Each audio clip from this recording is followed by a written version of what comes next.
Hello, sir. Good day po. I'm James Harold D. Obiena from BSIT 2B. So, sir, ito po yung final project namin, which is yung nagpagawa po kayo ng program na menu. And sa loob po ng menu is nakalagay po dun yung mga ano, yung activity po natin this few months, this semester po. So, ang nakalagay po na sa menu is variable, loops, array, decimal to binary, octal, procedure, method, multidimensional array, and if construction evaluation.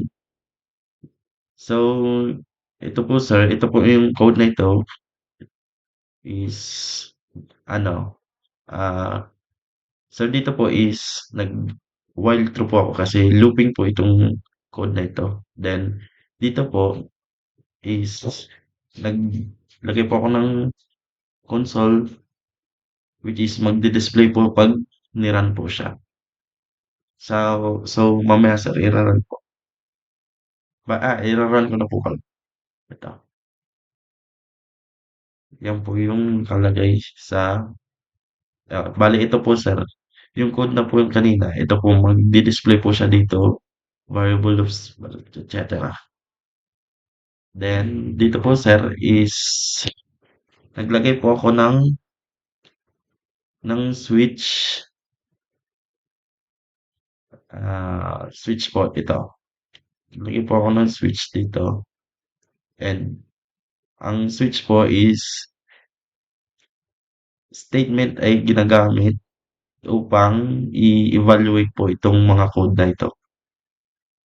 Yung switch po ay ginagamit para ma-evaluate po itong mga then may case po dito which is itatawag po siya 'pag nag-run po, kunyari case one work with the variable, 'pag ni-run po yung code na ito, ang tatawagin lang po ay variable, hindi po madi-display po lahat. Then dito po and naglagay na rin po ako ng invalid choose. Please enter the number 1 to 9 lang po. And ang else po nito is invalid input. Please enter a valid number. Yung valid number lang po, sa, yung valid number lang po na 1 to 9. Then, press any key to continue. Yan. And console clear. So, dito na po tayo magsimula sa variable, which is ito po, static void. Ito po yung sinasabi kong work with the variable. Tatawagin po siya dito sa case one, work with the variable. Bali, ang graran lang po is yung variable. Ito po yung code na variable. Then, iraran po natin kasi po, kailangan po ipakita sa inyo kung nagraran po talaga. So, ito po yung menu. And mag-enter po tayo ng 1, choose 1, select number, variable, enter name, James. Hello James. Yan po yung yung variable. Then, press any key to continue. Kahit enter na lang. Okay? And 9 exit. 9 po siya. Exit. Yan. So, ang pangalawa naman po is loops, which is yung activity rin po natin dati ay ito, dito ko na po nilagay. Ito po ang loop. Ito po yung code niya. Ito po yung grade loop. Bale, maglo-loop lang po siya. Pass or fail. Then, pag niran po, is ganito po siya. Mag-running naman po siya. Number two, loop example. Lalabas po dyan yung loop example. Enter the exam. Bale, maglagay, kunyari po, 88. Enter. Result, good. And do you want to continue? Yes. Enter exam again. Lagay po natin is 50, 55. Failed. Then, no. Pag no po is mag-exit na po siya. Oh, thank you. Maglalabas po dyan, thank you. Press any key to continue. Oh. and 9 up po ulit for exit. Yan. So ito po yung loop na nilagay po natin nung kita po ay nag-activity. So, lalagyan ko po konti para makita niyo po, sir. So, sa array naman po is ito po, work with array. Yan po yung tatawagin. Then, ito po yung code ng array. Yan. Papakita ko lang po muna sa inyo. Then, tapos, ira-run ko na po. Ganun po ulit. Select number, 3. Enter a whole number, binary to decimal. Decimal to binary. Kunwari, 88 po. Tapos, lalabas po dyan yung binary equivalent. 10110001. Do you want to continue? Yes po. Enter whole number, 100. Bali, 110011 sa, and no po. Lalabas po dyan, thank you very much. Praise and click to continue. 9 po ulit. Okay. Bali, ano po ang code? So, proceed na po tayo sa octal to decimal. Ganun din po ang ginawa ko, parang paulit-ulit lang po. Pero magkakaiba po ang code. Static void working with octal numbers. Ito po yung octal to decimal. Octal to decimal number. Main. And ito po yung code na activity po natin, which is sabi niyo po, ang ilalagay po dito is yung activity ng whole semester. So, ito po yung nilagay ko po. Ito po yung code. Yan.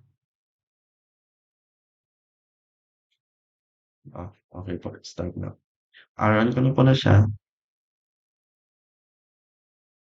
And select number 4. Enter a decimal number. 7776. Tapos, magiging octal po siya. 114. Yes. 99. So, yan po yung result niya. Ito po. 140. So, nung na po tayo. Proceed na po tayo sa next. Thank you very much. Press N to continue. Then, 9 po ulit. Then, proceed po tayo next. Which is procedure with parameters. Which is ito rin po yung activity natin nakaraan. So, ira-run na po natin. Papakita ko po muna sa inyo yung code. Yan. Console. It's alright. Void get name. And then thank you. So, ira-run ko na po siya. Procedure with parameters. 5. Just enter name. James.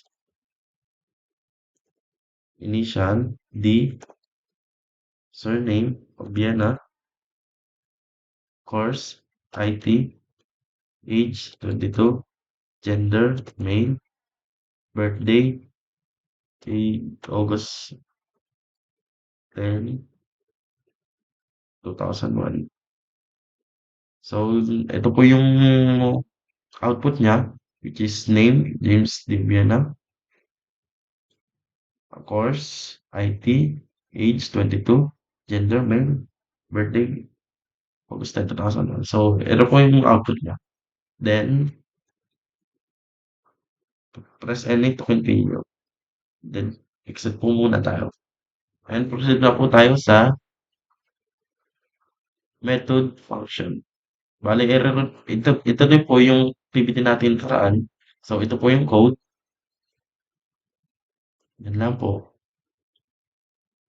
And then, i-run na po natin.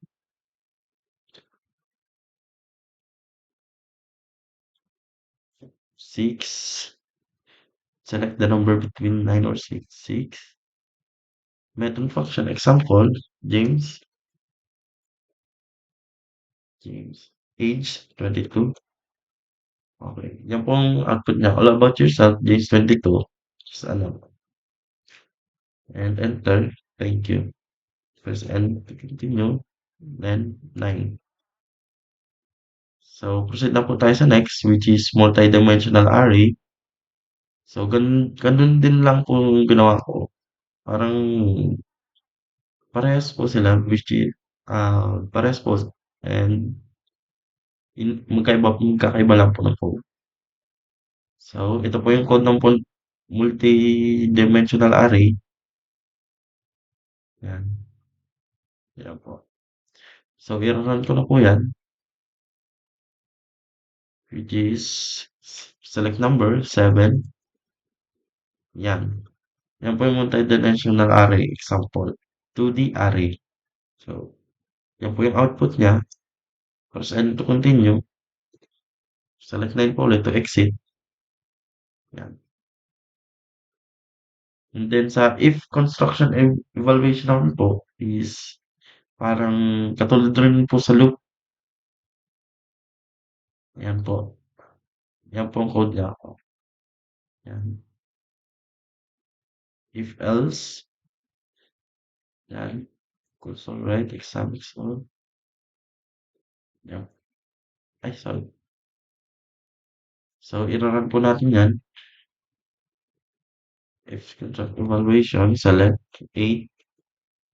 Select, enter exam score. Kunyari po, naka 78 ako. And, ang exam po ay 78. Result, pass. Nakapass po ako. And, enter. Press enter to continue. Then, select 9.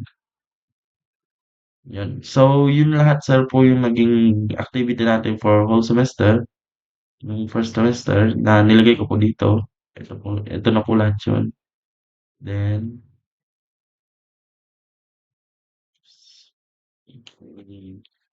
ito po.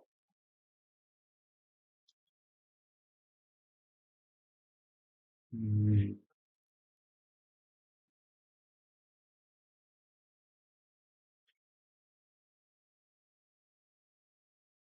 So,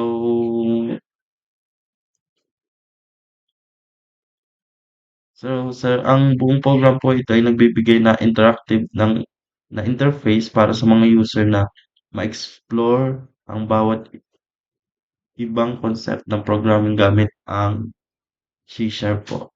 So, yun lang po, sir. Thank you very much. Sana po magustuhan mo po yung gawa namin, which is ang grupo po namin ay ako po, James Harold de Viana, then si Dan Villanueva po, and Arlene, Arlene Tagle po, then si Edgar po, Edgar, Eldrian Lining po. Yun po yung mga kagrupo po na tumulong dito sa akin sa paggawa ng final project po. Yun lang po, sir. Maraming salamat po. And Merry Christmas po. Thank you. Mag-ingat po kayo.